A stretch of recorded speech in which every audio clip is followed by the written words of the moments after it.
Hello everybody and welcome to the New Hampshire Business Show. My name is Chris Pastrana and today I'm joined by Jordyn Mastacouris and Joe Corcoran from Onpoint Consulting. Thank you guys for joining me on the show. Thank you so much for Absolutely. having us. Okay, so let's give everyone a little background about who you are and what you do. Okay. Well, my name is Jordyn, and I was born and raised in Manchester, New Hampshire. Went to school at UNH and studied business administration and sociology. And I recently broke into entrepreneurship in the beginning of 2017 and established Onpoint Consulting. We help small businesses start their actual legal entity and guide them through the entire way. Our services range from filing the LLC all the way to branding and marketing, and we have many, many resources that any small business would want to use to ensure that they're successful in every step of the way. Awesome. Yeah. All right. Well, my name's Joe Corcoran, as you mentioned. I've been a serial entrepreneur for my entire life. After high school, I attended Keene State for a year, UNH Manchester for a year, UNH Durham, and always was really pursuant about my entrepreneurial ventures. So I did most of my learning, I would say, from free online courses. Jordyn and I linked up about 2 weeks ago, actually. And so what I have been doing mostly recent is web design, graphic design, basically any of the skills that I've picked up trying to market, my own products over the year. Yes. So now I'm trying to help other people do it. Okay, that's awesome. Yeah. So let's talk a little bit about entrepreneurship. This is my favorite subject. I run a show called the New Hampshire course. Business Show. I love business. So let's talk about being entrepreneurs because that seems like a good place. Sure. So I think 2017 is actually deemed to be a great year for individuals venturing out and starting their own companies. Typically, the entrepreneur who is passionate about a product or service that they can offer doesn't necessarily know what it takes to become legally established in the state of New Hampshire. And there are certain steps that need to be taken in order to have that establishment and move forward legally. So we're able to guide and give advice and help these people move forward. I think that a lot of young people, a lot of millennials these days are very courageous and want to take that leap out into entrepreneurship. And we're seeing a lot of it. A lot of people our own ages that have skills that they want to put out there and have a business entity that represents their quality of work. It's been a really amazing experience so far in the past 7 months working with these people, and I think that in today's culture, it's something that isn't looked at like you have to have a huge amount of money or a huge network behind you in order to make that step into starting your own business. And a lot of the people that we see that are moving forward with a startup, they were the traditional lemonade stand kids. They had businesses in their basements as young children, as I did and Joe did, and are really passionate about understanding all the elements that it takes and going out there and generating business on their own. And with the internet and social media and the way that web presence works, it's becoming something that really can turn into a one-man show. So. Good, awesome. We've covered a lot there. So we want to start businesses. People want to start businesses. Where do they start? They start with an idea and market research. So is this product or service that you want to move forward with, is this something that's relevant in your socioeconomic area? Is this something that people are going to want to buy? Is this something that will be successful? And really having that conversation with yourself or talking to a mentor about it, that's where you would start. And then you would move forward legally to establish an LLC or any other type of legal entity depending on the size and the nature of the business. That's really where a lot of people see gray lines and it's kind of fuzzy for them. But it's super simple, and you just go to the Secretary of State's office and they can, guide you through that process. And after that, it's, focusing on money. That's something that a lot of startups will overlook, and they'll dive right into marketing and their image and getting their website established, and then a couple months down the road, they're out of cash, or they're not properly taking care of their bookkeeping or having resources that are able to give them advice on how to spend their money. So definitely coming up with an idea, making sure that it's relevant, moving forward legally, making sure that your budgets and all of your cash flow and your bookkeeping is in place, and then taking off from a marketing standpoint. Okay, cool. Okay, so we've talked a good bit about the beginning. So we get started, we have this great idea, it's something we want to do. We get through the building of it, and we know traditional marketing. Most everyone knows traditional marketing, but we're all pretty young. So let's talk about where the world's actually going, which is SEO, social media, and things like that. So you're a brand new business, and you want to do something on social media. Where do you start? So I'd say the most important thing, as Jordyn mentioned, which a lot of young and new entrepreneurs overlook, is actually validating the market and, figuring out that there is a need and that you have the ability to, leverage whatever you have to really build a strong social media audience. So like one example, one of my sister's friends actually, she's a baton twirler, right? So she has I think 18,000 followers on Instagram. So she, she's doing very well from that standpoint. Yep. So recently she opened a clothing boutique online, and she's doing very successful right from the get-go because she already has built that audience, as opposed to somebody who, may not necessarily have that audience and go in right into trying to start a business that, the research really hasn't proved that it's going to work.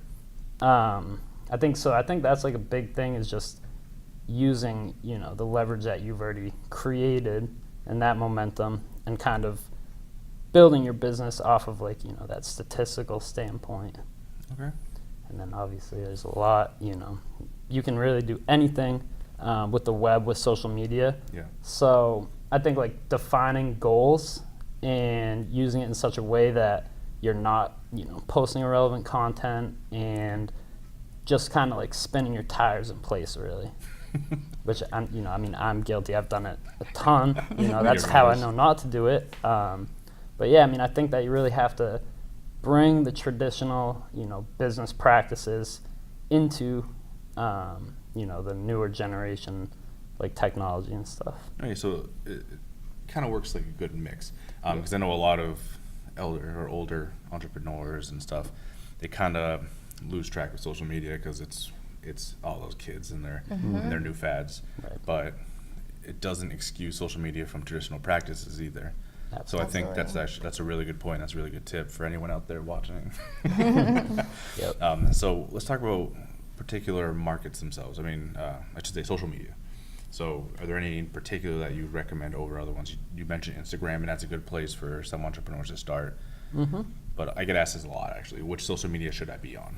So baseline, having a Facebook and an Instagram are probably two of the most popular social media platforms. But then moving into something like Pinterest, which can be looked at as something that teenage girls spend all of their time on, and looking at makeup tutorials and how to decorate your bedroom and things like that. There's actually a lot more power behind it because you're able to link your website and create a lot of search engine optimization through the back end of a social media platform like Pinterest. So establishing your presence on the popular platforms such as Facebook and Instagram is definitely something that should be established, and it shouldn't be overlooked depending on whether or not your market is on Facebook, because a lot of consumers will go to Facebook before a website these days because they're on it all the time, and it's kind of like a make or break. Does this company have a Facebook? Oh, they don't, so are they relevant?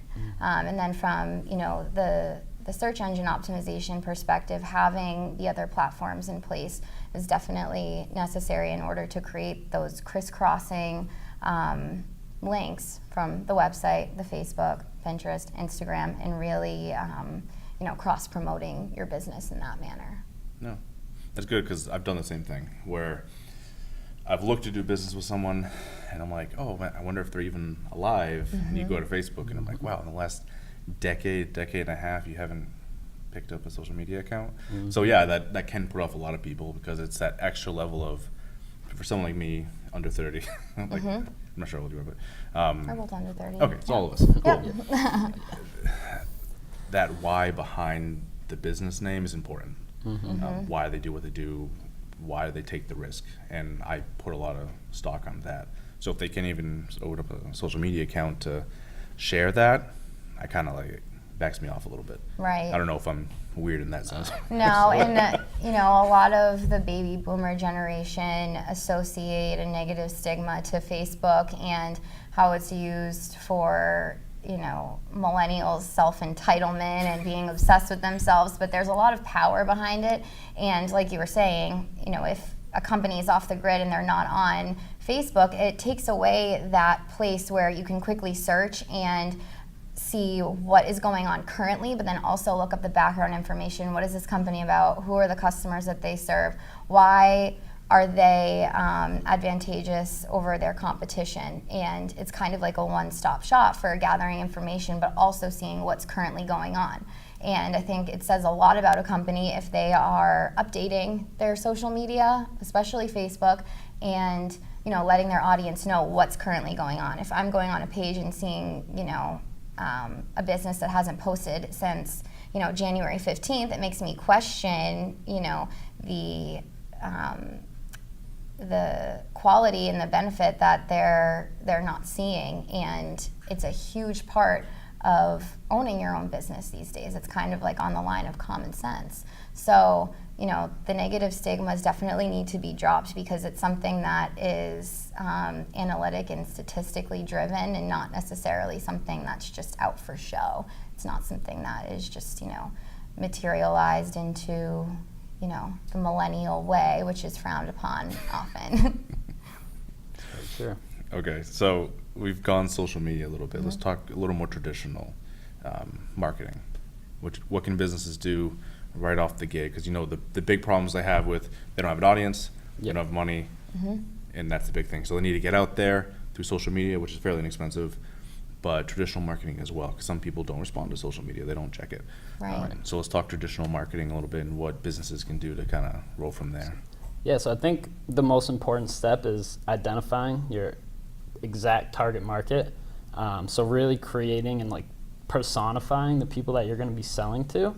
It really helps businesses get a better understanding of, you know, what their characteristics are like. You know, you're not, if you're selling to a 60 plus, you know, crowd of men, then you might not want to leverage Facebook or Instagram as powerfully as how they get their information. And I think the opposite is true as well. You know, if you're trying to target a younger crowd, then you want to obviously utilize those platforms. So I think market research is probably the most important thing, and making your decisions based off of that research and not the other way around. Obviously, everybody loves to be creative. Everybody loves to come up with ideas for their business. And there's nothing wrong with that, but there should be, you know, an underlying reason for why you're performing those activities so you can really test the assumptions that you create and pivot your business from there.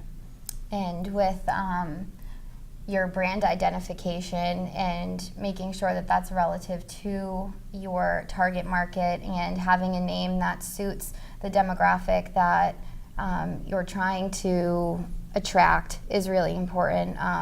You know, there's a lot of really flashy, catchy types of branding out there that might be, you know, accepted out in California, but in New Hampshire, where we're a more, you know, traditional state, you know, having a more conservative brand and following through with that brand is definitely, you know, something that needs to be taken into account. So making sure that you create your logo, your business name, and your brand image all together for what you want to be as a business compared to what you are right now as a startup, I think is something that is, a traditional principle. Dress for the job you want, not the job that you have, kind of follows the same guidelines for your brand. And like Joe was saying, for a younger crowd, web optimization and presence in social media is definitely important, and that doesn't mean that print marketing should be left out. So once you establish your brand and your image, transferring that onto a business card and a pamphlet, something to leave behind, something to start a conversation, I don't think we'll ever go out of style. As much as we want to push it into, the virtual and,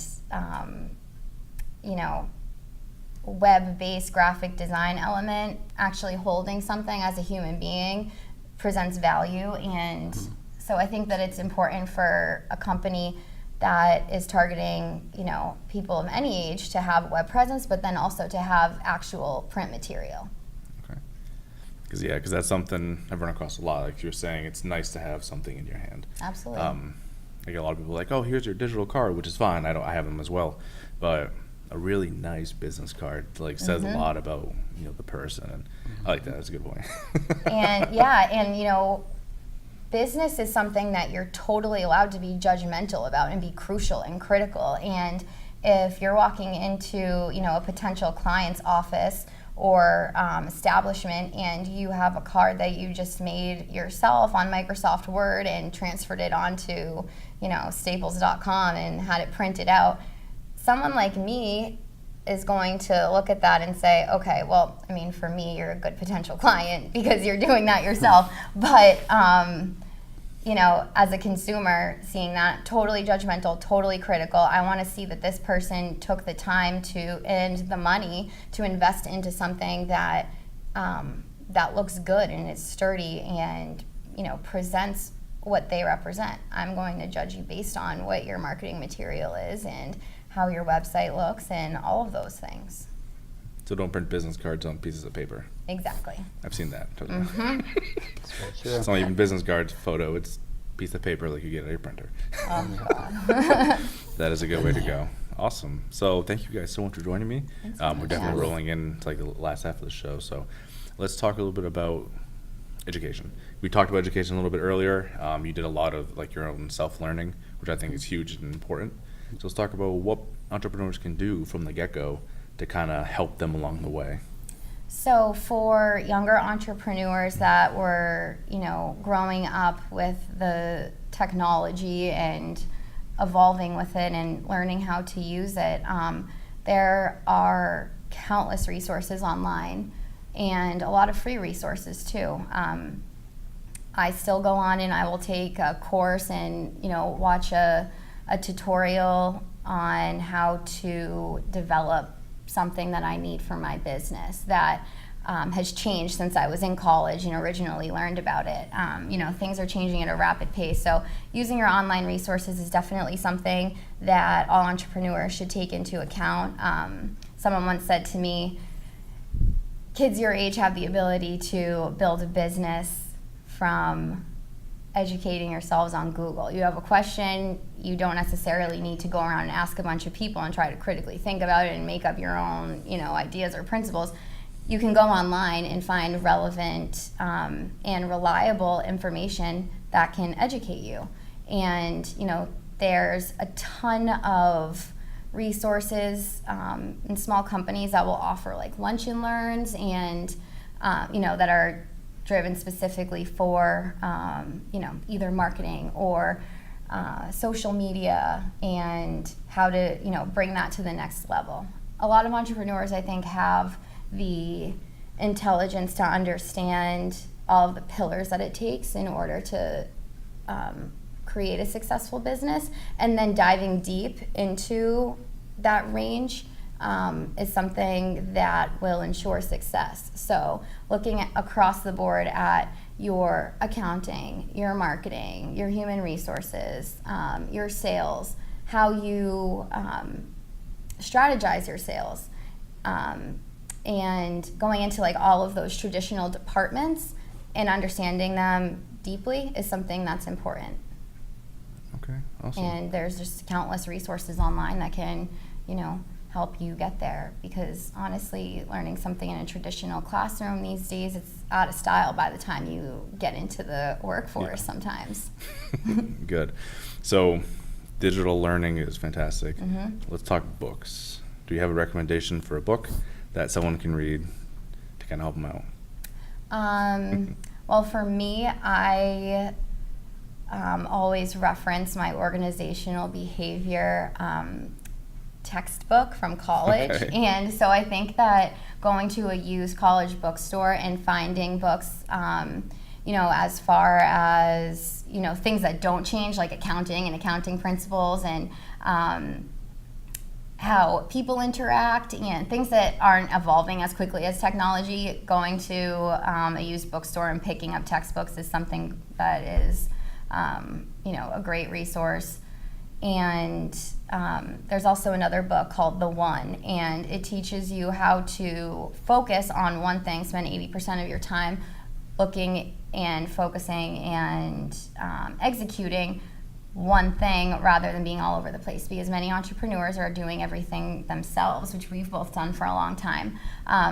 And it can get crazy where you're all over the place and trying to multitask, but then you're just, looking all over the place, and then at the end of the day you have 2% done of every single task that you had set out to accomplish. So that's definitely a great resource, and I can give you the names of everything to put on. Cool. Awesome. At the end. Joe? So as far as reference books, I think they're great to have around the office. I think, you should look at them from time to time when you need to. As far as a great book for entrepreneurs to read, I would recommend The Fountainhead by Ayn Rand. Okay. So that book really speaks to, the spirit of an entrepreneur and overcoming a lot of the obstacles that, every entrepreneur will face throughout their career. How to get past those failures, those criticisms, and really stick true to, why you're doing this. Because I've realized and noticed, actually, a lot of people, they're extremely passionate and they just get beat down and they give up when they're at, 85% of the way there.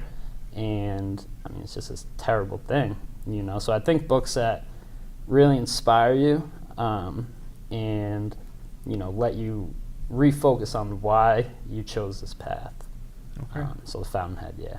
Awesome. I'll have to look at that. I read a lot, so Yep. I like The asking. Secret, too, is a really great resource if you put it into a business context. It helps you, like Joe was saying, you can get really discouraged at certain points because you have a lot of ups and downs in the beginning. The path to success is not a straight line up. It's very squiggly and up and down. So there are moments where discouragement is, it would set in and ruin, a lot of people. And being able to keep momentum going and keep, the positive energy flowing and staying in line with that is essential. So The Secret is a great book and also a great app. You can get little daily quotes Nice. and just keeps you going. Okay, awesome. Thank you guys so much for joining me on the show today. Yeah. So until next time, thank you so much.